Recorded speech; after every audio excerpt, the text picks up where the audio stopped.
Tahukah kamu hubungan internasional itu nggak hanya mempelajari hubungan antar negara yang dilakukan oleh para diplomat, kita juga bisa mempelajari hubungan antar warga negara. Contohnya bagaimana pebisnis membuat Starbucks atau McD tersebar di seluruh dunia. Individu juga bisa berperan. Contohnya Greta Thunberg yang menginspirasi gerakan lingkungan. Kita juga bisa mempelajari bagaimana suatu ide atau pemikiran tersebar luas, seperti yang dulu kita pelajari di kelas kewarganegaraan mengenai komunisme dan liberalisme. Pada prinsipnya, hubungan internasional ini mempelajari relasi kekuasaan atau politik antara dua pihak atau lebih yang menuntut negara atau mewakili negara.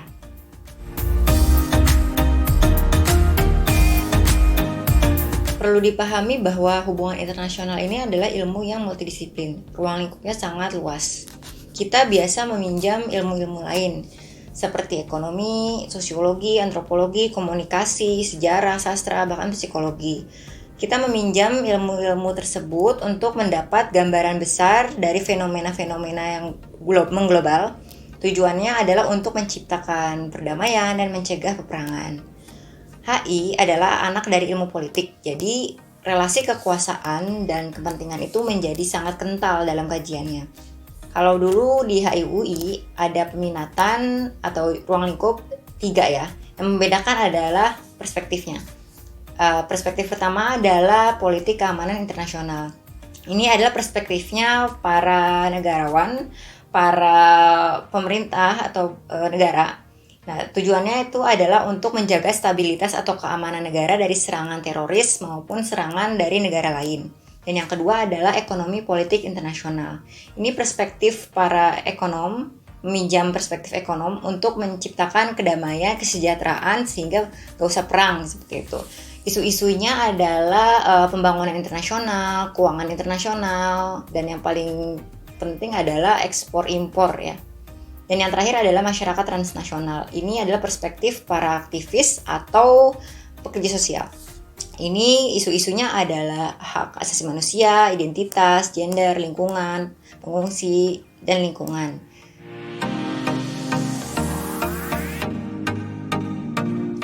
Keutamaan dari Prodi HI adalah pemahaman konteks dan kebiasaan menulis.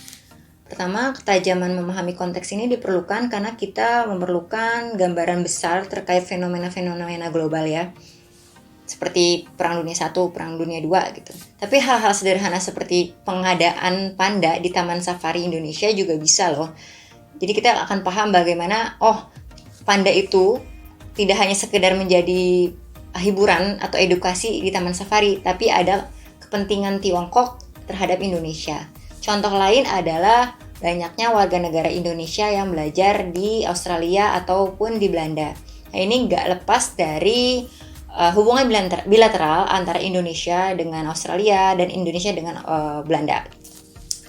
Pemahaman konteks ini memang menjadi kekayaan, tapi di saat yang sama menjadi kelemahan dari ilmu HI. Karena kita cenderung mengeneralisir dan luput dari hal-hal yang mendetail seperti itu. Dan yang kedua, kemampuan menulis.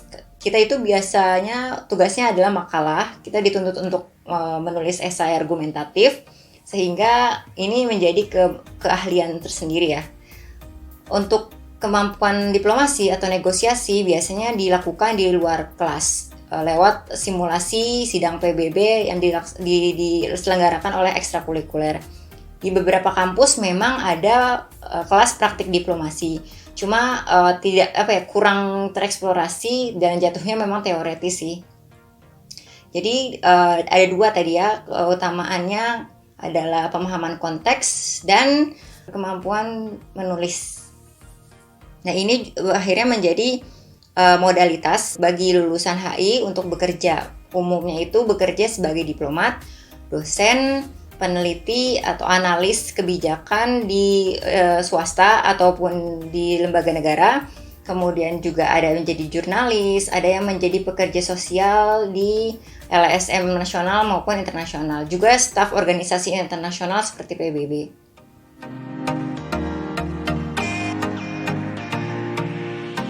Kesan yang saya dapat selama belajar HI itu dunia itu ternyata warna-warni ya. Di satu sisi sangat kelam, terlihat kelam karena mempelajari perang dan ketamakan manusia. Tapi di sisi lain ya kita bisa kenal budaya negara lain dan atau bangsa-bangsa lain seperti itu. Itu cukup kaya sih menurut saya.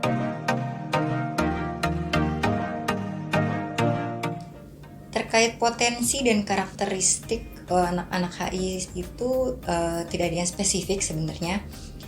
Tapi yang saya lihat kemampuan membaca itu sangat penting, khususnya membaca sejarah atau isu-isu terkini nasional maupun internasional.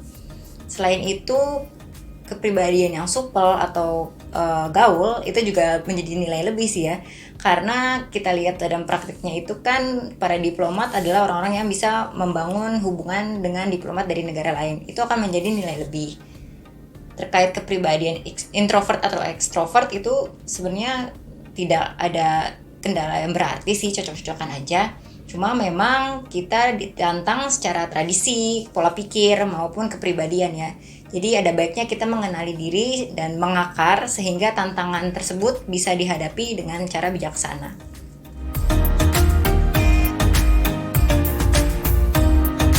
Bagi yang akan belajar HI, semoga dimudahkan dalam prosesnya ya. Mungkin dalam prosesnya akan bertanya-tanya, ini sebenarnya belajar apa sih? Kok semua hal dipelajari gitu?